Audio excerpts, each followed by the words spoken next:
Big boss హౌస్‌లో తనూజకి అన్యాయం జరిగిన తనూజని ఎవరేమన్నా సరే భరణి ఊరుకోననే చెప్పాలి. ఎందుకంటే వాళ్ళిద్దరు ఫేక్ బాండింగ్ కాదు. నిజంగానే తండ్రి కూతురులా అన్నంతగా నమ్మొచ్చు మనం. ఇక అసలు విషయానికి వస్తే నిన్న ఆయిష కొన్ని మాటలు నామినేషన్‌లో తనూజని టార్గెట్ చేసింది. ఒకటి టాప్ 5లోకి నువ్వు ఎలాగైనా సరే బాయ్ ఫ్రెండ్ లేదా నాన్న ఉంటే వెళ్ళిపోవచ్చు అనే మాట మీద ఈరోజు భరణి లైవ్‌లో ఆయిషకి కూర్చోబెట్టి తనుజ ఆ విషయంలో క్లాస్ పీకుతున్నాడనే చెప్పాలి.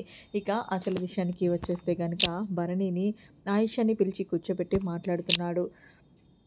ఆయిష నేనొక విషయం నీకు క్లారిటీ ఇద్దాం అనుకుంటున్నాను. అంటే ఏంటో చెప్పండి భరణి గారు అంటూ అంది. నిన్న నువ్వు తనూజని నామినేట్ చేసిన పాయింట్లన్నీ కరెక్ట్ అయినప్పటికీ కూడా నువ్వు ఒక మాట మాట్లాడావు చూడు. తను టాప్ 5కి వెళ్ళడానికి బాయ్ ఫ్రెండ్ లేదా పవన్ కళ్యాణ్ అలాగే నన్ను, నాన్న గాని మేమిద్దరం ఉండడం వల్లే తను టాప్ 5కి వెళ్తదని చెప్పేసి నువ్వంత పెద్ద స్టేట్మెంట్ అయితే పాస్ చేసావు కదా! సో, అది నాకు నచ్చలేదమ్మా. నీకు క్లారిటీగా ఏం చెప్పాలి అనుకుంటున్నానంటే తనుజ నేను ఇద్దరం కూడా మేము ఎలాంటి ఫేక్ బాండింగ్‌తో కొనసాగట్లేదు హౌస్‌లో. మేమిద్దరం రియల్‌గానే కొనసాగుతున్నాం. ఇంకొక విషయం ఏంటంటే తనుజకి ఎవ్వరు అవసరం లేకపోయినా సరే టాప్ 5కి వెళ్ళగలిగే సత్తా తనుజకి ఉంది. నువ్వు గమనించావో లేదో మీరు బయట నుండి చూసే వచ్చారు కదా! లాస్ట్ వీక్ 3 టాస్కుల్లో ఓడిపోయినందుకు ఎలాగైనా సరే లీస్ట్‌లో ఉన్న అమ్మాయి సెకండ్ పొజిషన్‌లోకి వచ్చింది అంటే అందులోనూ ఒక అబ్బాయి తనకి సపోర్ట్ చేస్తే కాదు, తాను ఆ అబ్బాయి చెప్పి గేమ్ ఎలా ఆడాలి అని ఎంత బాగా గేమ్ ఆడిందో చూసి వచ్చి ఉంటావు కదా! మరి నువ్వు ఎందుకు అంత పెద్ద స్టేట్మెంట్ పాస్ చేసావు అనే దానికి ఆయుష్ అంది. నాకు అనిపించింది చెప్పాను సార్. అది చెప్పకూడని రూల్ ఏం లేదు కదా!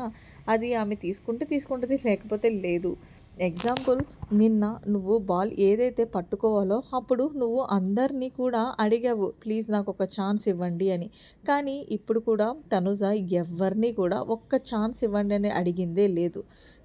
ఎప్పుడూ కూడా తన కష్టాన్ని నమ్ముకొని ఎలా ఆడాలి అని మంచిగా స్ట్రాటజీలు ప్లే చేసుకొని ఆమె ఏ టాస్క్‌లో అన్నా సరే విన్నర్ అవ్వాలనుకుంటది. కానీ ఇలాగ ఎవరో సాక్రిఫైస్ చేస్తే ఆ ఫలితాన్ని నేను తీసుకోవాలని అనుకోదమ్మా. దట్ ఈస్ తనుజ అంటూ భరణి లైవ్‌లో భలే చెప్పాడనే చెప్పాలి. తనుజ కోసం దీంతో ఆయిషకి మాట్లాడాలో తెలియక ఊ ఊ అని ఊకొడుతూ ఉంది. ఏదేమైనా సరే ఈరోజు ఈ వీడియో గనక ఎపిసోడ్‌లో వస్తే భరణి గ్రాఫ్ అయితే ఒక రేంజ్‌లో పెరుగుతుందనే చెప్పొచ్చు.